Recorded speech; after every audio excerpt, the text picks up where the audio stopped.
Ini kalau pembahasannya alot kayak gini, kenapa Pak? Itu kalau bertentangan apa gimana dengan pemerintah daerahnya sendiri? Ya, saya kira itu hanya soal keberpihakan. Jadi keberpihakan pimpinan daerah ini sangat penting.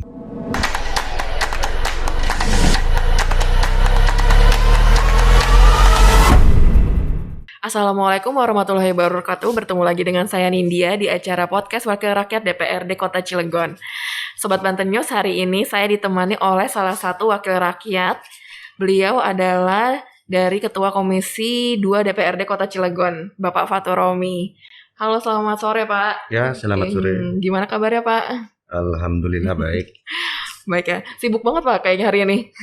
Ya, biasalah sehari-hari memang tugas di lembaga tentu kita laksanakan. Pak Fatur Romi ini latar belakangnya sebagai aktivis, aktivis sosial.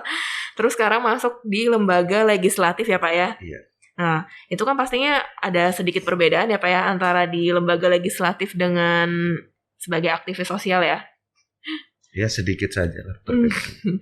Nah, kalau ini bagaimana Bapak menyesuaikan diri Bapak sebagai anggota legislatif nih Pak? Ya, saya kira tidak ada yang berubah secara signifikan kaitan dengan kesibukan dan lain sebagainya. Dari dulu memang kita concern pada isu-isu sosial di masyarakat, kita melakukan advokasi, kita melakukan mendampingan, kita mengkritisi pemerintah itu satu hal yang biasa menurut saya semenjak tahun 2000-an.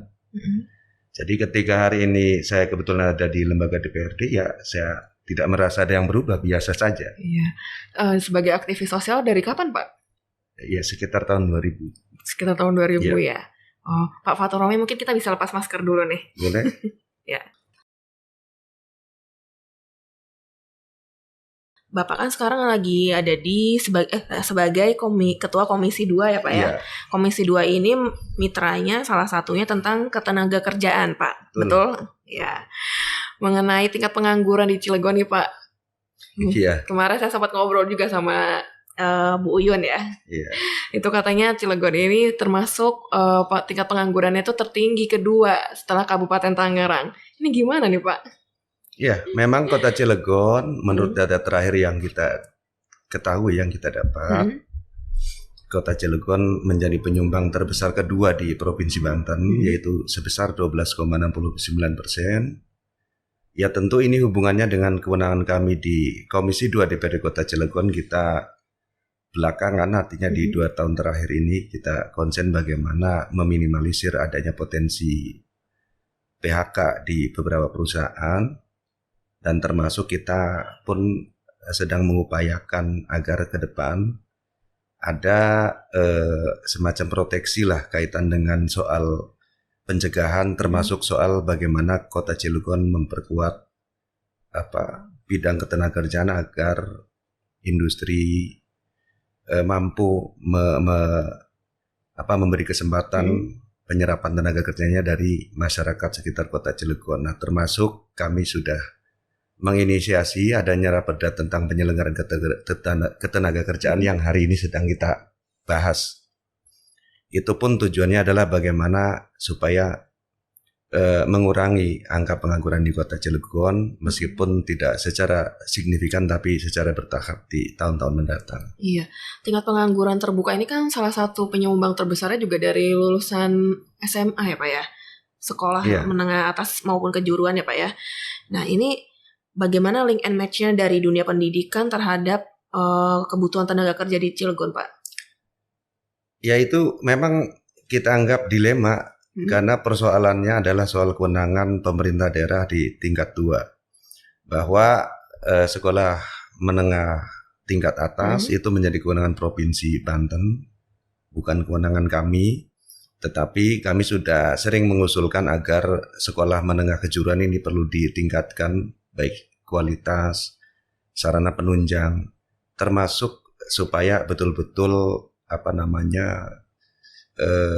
sesuai dengan kebutuhan industri yang ada di Kota Cilegon yang notabene memang industri manufaktur, industri dasar ya di Kota Cilegon ini juga harus kita pikirkan. Nah kalau misalnya dari PHK sendiri kan tuh juga banyak ya Pak ya, apalagi masa pandemi begini ya. Iya. Nah Itu sebenarnya kalau misalnya tadi seperti yang Bapak bilang, itu salah satu penyumbang terbesar juga dari lulusan SMK SMK ya, menengah kejuruan. Menurut Bapak eh, apa namanya, potensi yang dimiliki lulusan SMK ini di Cilegon sendiri seperti apa sih Pak? Apakah sudah bagus kualitasnya atau perlu ditingkatkan lagi dari kualitasnya? Ya, saya kira tidak hanya soal kualitas. Memang kualitas kita harus cukup terbuka bahwa di era modern sekarang kan memang perlu ada secara terus-menerus, secara berkesinambungan untuk meningkatkan kualitas pendidikan itu sendiri. Tetapi di lain hal memang kita juga menyoroti soal keberpihakan, bagaimana industri ini juga perlu ada keberpihakan terhadap masyarakat Kota Cilegon sendiri, di mana mereka berinvestasi di Kota Cilegon itu saya kira perlu ada tanggung jawab mereka untuk juga mensejahterakan masyarakat Kota Cilegon lewat penyerapan tenaga kerjanya, salah satu di antara yang lain. Itu yang paling penting. Termasuk keberpihakan pemerintah daerah sendiri. Kami menyambut baik sebetulnya kaitan dengan salah satu termasuk janji Wali Kota Cilegon kaitan dengan 25.000 lapangan kerja. Kami belum melihat ada keseriusan untuk merealisasikan program ini. Artinya apakah dari sektor-sektor formal atau sektor informal, tentu kami menunggu dari pemerintah Kota Cilegon untuk kita juga nanti memberi masukan dan tentu kita dukung agar itu bisa direalisasikan demi kepentingan kesejahteraan masyarakat Kota Cilegon. Jadi keberpihakan industri dan pemerintah daerah itu penting. Iya. Pak, Cilegon ini kan juga punya Cilegon Career Center, benar ya Pak ya? Iya. Yang punyanya Dinas Tenaga Kerja kalau nggak salah programnya ya. Nah sejauh ini pelayanan tersebut itu buat para pencari kerja itu udah maksimal atau belum sih Pak? Karena saya melihat di Instagramnya sendiri sebenarnya banyak infonya, cuma dengan banyaknya pengangguran ini apakah itu tidak berpengaruh apa gimana nih sebenarnya? Ya saya kira itu karena begini, kan kita lihat outputnya masih jelas-jelas jauh dari optimal ya, maka kami melihatnya ini masih sebatas seremonial lah. Disnaker dalam hal ini perlu meningkatkan kembali, tidak hanya membuat program tetapi bicara outputnya bagaimana. Ini yang paling penting daripada soal dibuatnya program-program. Gitu, iya. Oke Pak, tadi kan sempat menyinggung tentang janji pemerintah daerah nih yang akan mengakomodir 25.000 tenaga kerja lokal ya. Saat ini berarti masih banyak tenaga kerja asing ya Pak di Cilegon? Tidak. Jadi gini, perlu saya luruskan bahwa 10 janji wali kota bukan soal tenaga kerja lokal, tapi akan membuka lapangan kerja sebanyak 25.000. Nah, sehingga kami sedang menunggu apakah nanti ada blueprintnya atau bagaimana. Kita sedang menunggu untuk tentu kita dukung ketika itu betul-betul direalisasikan. Karena Kota Cilegon ini saya kira hari ini saya katakan kritis dalam soal masalah ketenaga kerjaan. Artinya ini berbahaya ketika ke depan terus meningkat. Cukup berbahaya bagi stabilitas Kota Cilegon itu sendiri. Karena ini menyangkut soal hak dasar kebutuhan masyarakat. Iya, oke. Berbicara tentang ketenaga kerjaan ya Pak. Selain ketenaga kerjaan juga Komisi 2 ini membidangi pendidikan. Iya. Betul ya Pak ya. Tapi tunggu dulu Pak, kita bakal bahas itu nanti setelah yang satu ini. Tetap di channel Banten News. Baik.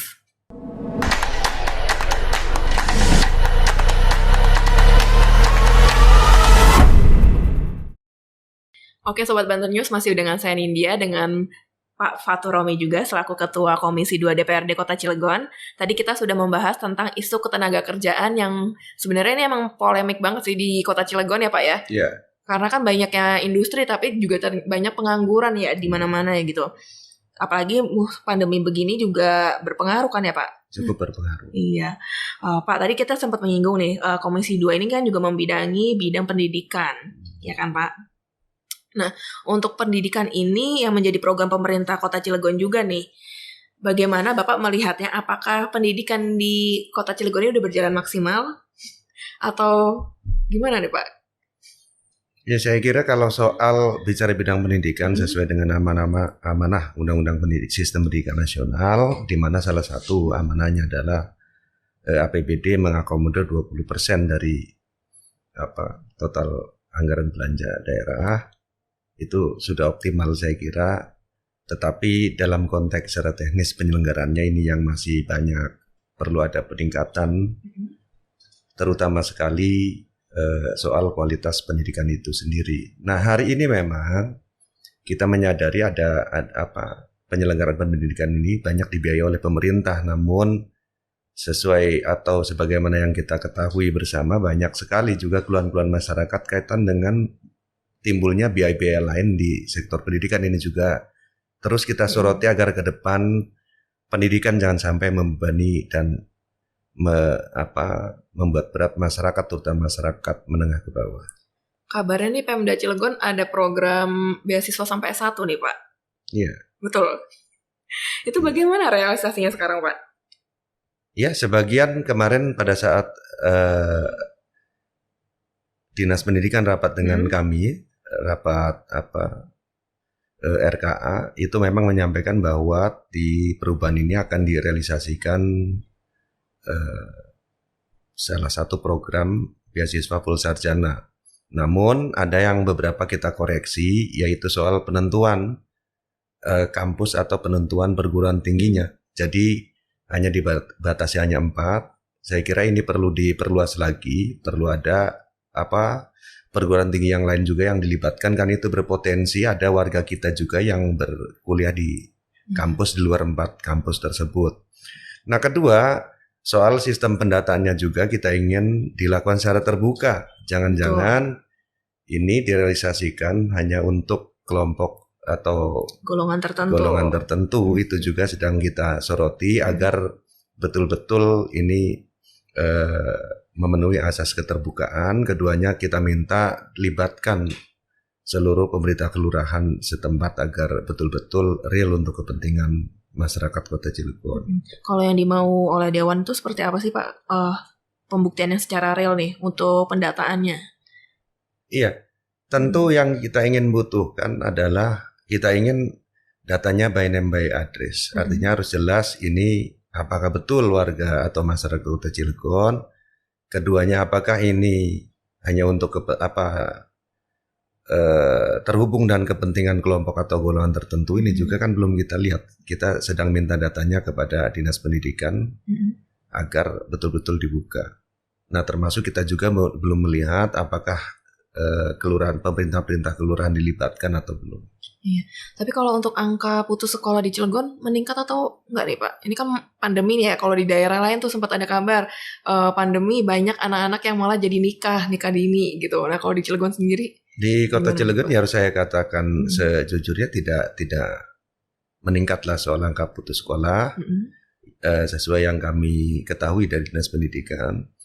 Cuma memang kalau soal beban yang dialami masyarakat memang hari ini cukup tinggi, maka kemarin kita mencoba meminta Dinas Pendidikan agar memformulasikan program tertentu agar bisa meringankan beban masyarakat. Iya. Pak, masih soal pendidikan. Program lain pemerintah Kota Cilegon itu juga menambah jumlah SMP. Iya. Ya, betul ya Pak ya. Tapi pada kenyataannya nih, beberapa waktu lalu nih Pak, itu malah justru menggusur sekolah yang udah ada, sekolah SD. Iya. Ini akibatnya kan banyak siswa SD yang jadi berpindah gitu ya Pak. Pastinya juga menimbulkan protes dari orang tua kan ya. Ini bagaimana nih perencanaannya? Apa kurang matang atau gimana sampai harus menggusur sekolah yang udah ada gitu? Ya seharusnya pertanyaan ini disampaikan ke Pak Wali Kota atau ke Kepala Dinas Pendidikan. Kebetulan kemarin Komisi 2 secara tegas dan kita sudah protes secara keras kaitan dengan adanya rencana pembangunan SMP terutama 13, 14, dan 15. Ini yang terkesan menunjukkan arogansi dari pemerintah daerah sendiri. Ini saya sampaikan secara tegas saja. Karena apa? Yang pertama kita Komisi 2 tidak mengizinkan untuk mengakuisisi atau mengalihfungsikan sekolah dasar menjadi sekolah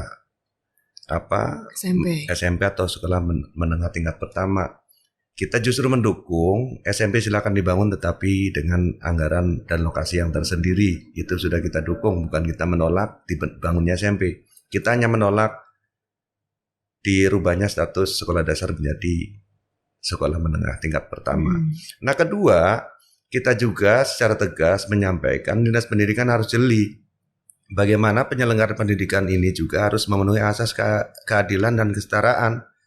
Karena di Kota Cilegon khususnya, kewenangan Dinas Pendidikan tidak hanya berbicara sekolah negeri.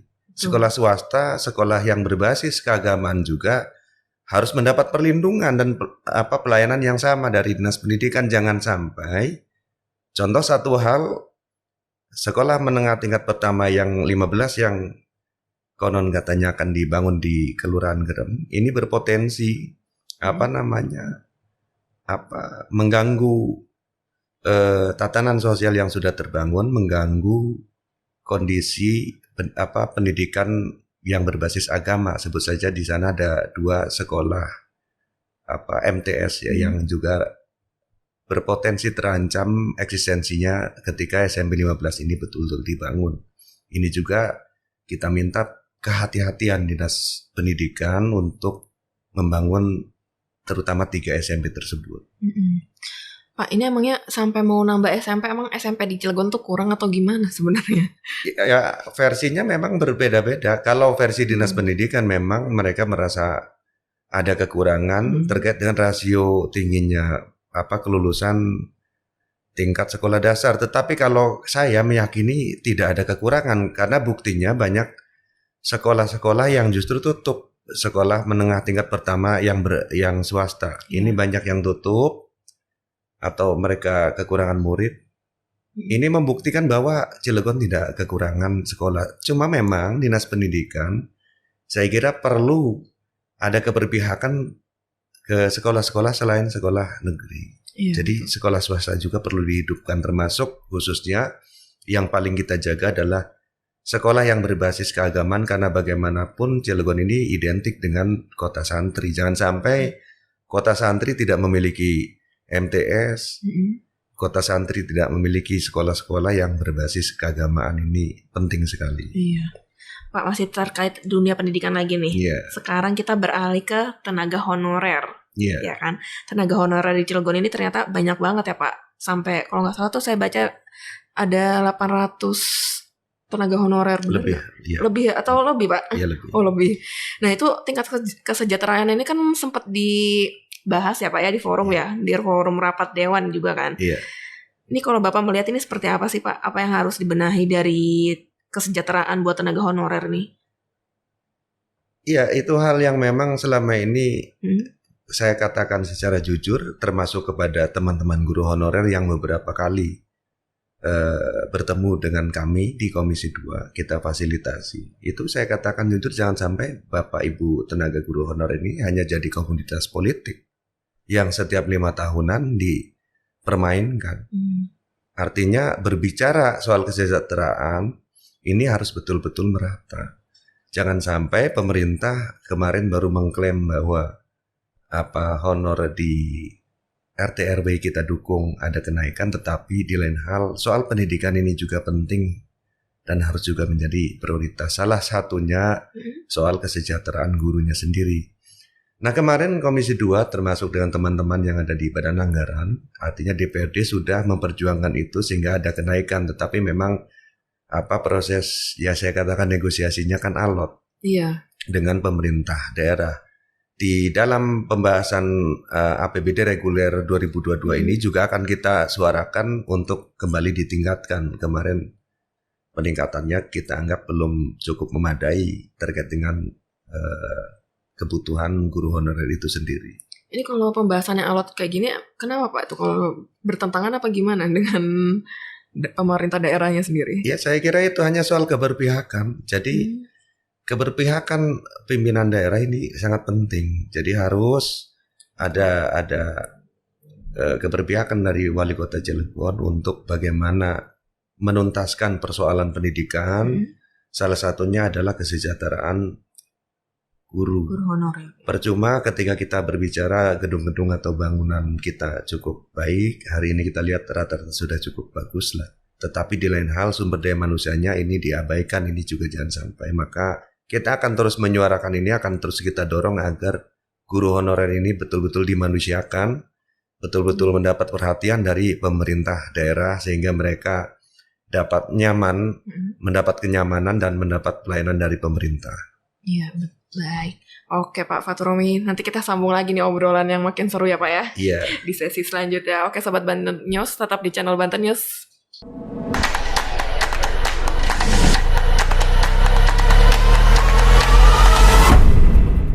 Oke Sobat Banten News, masih dengan saya Nindya dan masih dengan Pak Fatur Romi ya Pak. Ya. Pak Fatur Romi ini Ketua Komisi 2 DPRD Kota Cilegon dari Partai Gerindra. Betul ya Pak ya. Pak, tadi kita udah ngebahas ketenaga kerjaan, terus dunia pendidikan juga. Ternyata di Cilegon nih masih complicated ya Pak ya. Complicated. Terkait dua hal itu. Nah, kita beralih lagi nih ke pelayanan kesehatan di Kota Cilegon ya Pak. Ini kan pelayanan dasar ya. Iya. Pasti semua orang butuh pelayanan kesehatan ini kan, sama dengan halnya pendidikan tadi gitu. Nah, dari Pemda saat ini informasinya punya kartu Cilegon Sejahtera tuh Pak. Di dalamnya itu ada jaminan kesehatan untuk masyarakat Kota Cilegon. Apa udah berjalan maksimal atau gimana nih? Soalnya saya sempat dengar juga banyak orang yang ditolak menggunakan KCS ini Pak. Ini gimana nih? Ya tentu ini kalau kita melihat soal bicara instrumen masalah pelayanan kesehatan, sekarang KCS itu satu nomenklatur yang muncul di masa kampanye, belum legalisasi di dalam aturan atau payung hukumnya. Kami belum melihat itu, terutama masalah pelayanan kesehatan, karena berbicara soal pelayanan kesehatan tentu kita berbicara BPJS itu yang jelas bisa dipergunakan untuk pelayanan kesehatan. Nah kebetulan memang salah satu instrumen di dalam KCS itu adalah soal pelayanan kesehatan gratis yang sebelumnya di Dinas Kesehatan sendiri itu sudah merealisasikan program yang penerima bantuan iuran atau PBI, BPJS itu sebenarnya sudah ada. Jadi ini hanya copy paste, saya anggap copy paste program yang sudah ada, cuma dikemas dengan bungkus yang berbeda. Jadi saya kira ini bukan program yang bukan hal yang baru. Iya berarti mah ini harus sama aja dengan BPJS bukan sih Pak? Ya, mau apa lagi yang digunakan, artinya makanya saya secara fair saja bahwa ini sebetulnya program yang tidak kita anggap satu terobosan. Jadi program biasa yang sebetulnya sudah biasa dilakukan oleh pemerintah daerah. Di Dinas Kesehatan baru kemarin ada kenaikan menurut laporan mereka terkait dengan PBI atau penerima bantuan iuran BPJS. Ini dulunya emang kenapa sampai punya program kayak gini nih? Dasar tujuannya apa sebenarnya Pak? Kalau dari Dinkesnya sendiri, soalnya kan ternyata nggak jauh beda sama BPJS ya. Ya saya kira itu sah-sah saja dalam rangka kepentingan politik ya, sah-sah saja, tidak jadi masalah. Cuma kami hanya meluruskan bahwa program kesehatan gratis ini sebelumnya sudah ada. Tinggal dioptimalkan saja dari tahun ke tahun. Seperti kemarin kita kritisi Dinas Kesehatan agar meningkatkan. Toh tahun ini rencananya di APBD 2022 PBI, peserta PBI akan ditingkatkan. Itu kan satu hal yang sebetulnya sudah secara rutin dilakukan. Cuma peningkatannya saja yang perlu dilakukan. Emang saat ini pesertanya ada berapa Pak? Kalau secara angka saya lupa ya, nanti coba ini. Tapi yang pasti kalau melihat kebutuhan atau kondisi warga kurang mampu ini sudah cukup mengakomodir.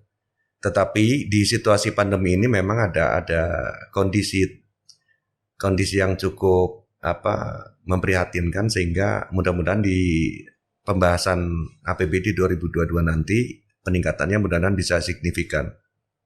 KCS ini hanya untuk diperuntukkan bagi warga Kota Cilegon. Bahkan disinyalir KCS ini produk yang mohon maaf ketika ini dihubungkan dengan program pemerintah ini tidak jelas. Karena sekarang pertanyaannya yang memiliki kartu KCS siapa? Apakah seluruh masyarakat miskin Kota Cilegon? Atau jangan-jangan hanya pendukung salah satu pasangan calon yang hari ini memimpin Kota Cilegon? Ini juga perlu diluruskan. Berarti kan ketika ini hanya pendukung dari Pak Wali Kota sendiri, Pak Wali Kota dan Pak Wakil, ya berarti ini kepentingan golongan dong. Ini juga harus di-clearkan oleh pemerintah. Jangan sampai programnya bagus tetapi hanya untuk mengakomodir kepentingan atau kelompok tertentu. Sama ini aja juga ini menghabiskan anggaran. Wali kota ini wali kota Cilegon bukan wali kota kelompok tertentu. Ini juga harus diperjelas. Nah, justru kami mendorong begini. Selain soal KCS, wali kota pernah mewacanakan akan membangun gedung rumah sakit umum daerah 6 lantai.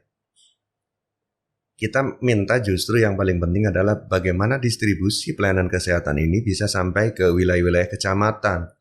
Jadi kita lebih mendorongnya bagaimana pemerintah Kota Cilegon, puskesmas yang ada di Kota Cilegon ini ditingkatkan pelayanannya, fasilitas alat kesehatannya, fasilitas sumber daya manusianya ini perlu ditingkatkan daripada tergesa-gesa ingin membangun rumah sakit umum daerah. Artinya itu kita dukung, tetapi yang paling penting adalah bagaimana masyarakat dapat mengakses dengan mudah, dengan secara cepat terhadap pelayanan kesehatan yang ada di Cilegon. Puskesmas inilah yang perlu direvitalisasi, perlu ditingkatkan juga kapasitasnya. Ya berarti saat ini pelayanan kesehatan di Cilegon juga masih kurang maksimal. Ya, masih kurang maksimal, terutama soal pelayanan. Dari tenaga kesehatannya atau gimana nih Pak? Ya, sumber daya manusianya masih terus kita koreksi, masih banyak kekurangan. Buktinya dari mana? Buktinya masih banyak warga kita yang berobat ke luar daerah ketika. Artinya itu bukti bahwa fasilitas kita masih terbatas, sumber daya manusia kita masih terbatas. Iya, ini kan sempat ada ledakan COVID juga nih ya Pak ya? Iya. Itu di Rumah Sakit Cilegon, mungkin banyak warga yang menggunakan rumah sakit yang Panggung Rawi itu ya Pak ya? Sama yang di RSKM. Paling warga Cilegon menggunakannya sekitaran dua rumah sakit itu aja Pak ya. Nah, tadi kan sempat disinggung bahkan mau membuat gedung RSUD 6 lantai. Kalau untuk saat ini di pandemi saat ini itu termasuk kebutuhan urgensi atau enggak sih sebenarnya Pak? Tadi kan harusnya meningkatkan pelayanan dulu di puskesmas nih. Tapi kan kalau mungkin di puskesmas sendiri juga dari segi tempat tidur juga kurang memadai ya. Fasilitasnya. Nah, itu tadi termasuk yang tidak urgensi sebenarnya buat membangun rumah sakit. Kalau menurut Dewan seperti itu ya Pak ya? Iya, kita. Ini kalau di pandemi bukannya termasuk hal yang urgensi apa ya? Ya tentu yang kita hitung adalah begini, ketika kita bicara lonjakan atau ledakan pandemi, seperti kemarin yang kita ketahui bersama bahwa banyak pasien yang sampai tidak tertampung, itu kita sepakat. Tetapi kita juga harus menggunakan logika. Ketika pun hari ini kita sepakati membangun rumah sakit RSUD 6 lantai, apakah tahun depan sudah selesai? Kan belum tentu juga. Ini juga logika yang harus kita luruskan. Karena selesai sekian tahun, jangan-jangan ketika sudah selesai pandemi juga usai kan. Ini bisa terjadi. Maka kita melihatnya prioritas yang paling penting adalah bagaimana fasilitas kesehatan yang ada, terutama di puskesmas, ini yang ditingkatkan. Karena saya kira ini tidak memerlukan waktu yang panjang daripada membangun rumah sakit berlantai-lantai, tetapi fasilitas penunjang dan tenaga kesehatannya atau sumber daya manusianya sementara masih belum maksimal.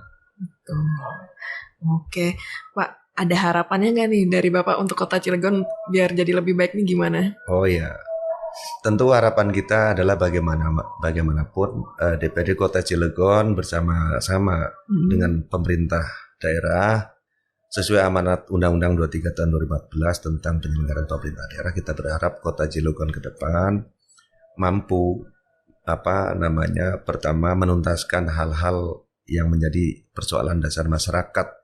Yang pertama adalah soal kesejahteraan, yang kedua adalah soal bagaimana hak masyarakat untuk mendapat pekerjaan, kemudian hak masyarakat untuk mendapat pelayanan kesehatan dan pendidikan secara optimal, itu yang paling penting. Nah, apakah itu tidak bisa dilakukan? Bisa sepanjang ada keberpihakan atau ada keinginan yang sungguh-sungguh dari penyelenggara pemerintah daerah, baik itu di eksekutif maupun di legislatif.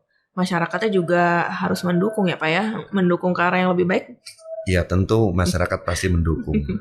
Oke Sobat Banten News, nggak terasa nih kita udah ngobrol banyak banget sama Pak Fatur Romi. Tadi tentang ketenaga kerjaan, dunia pendidikan, sampai kesehatan ya Iya. Pak ya. Tentunya juga ada harapan nih dari Bapaknya biar kota Cilegon itu lebih baik seperti apa tadi. Iya. So, oke Sobat Banten News, jangan lupa untuk subscribe channel Banten News. Jangan lupa juga untuk like. Dan sampai ketemu lagi di acara podcast Banten News selanjutnya. Assalamualaikum Oke. warahmatullahi wabarakatuh.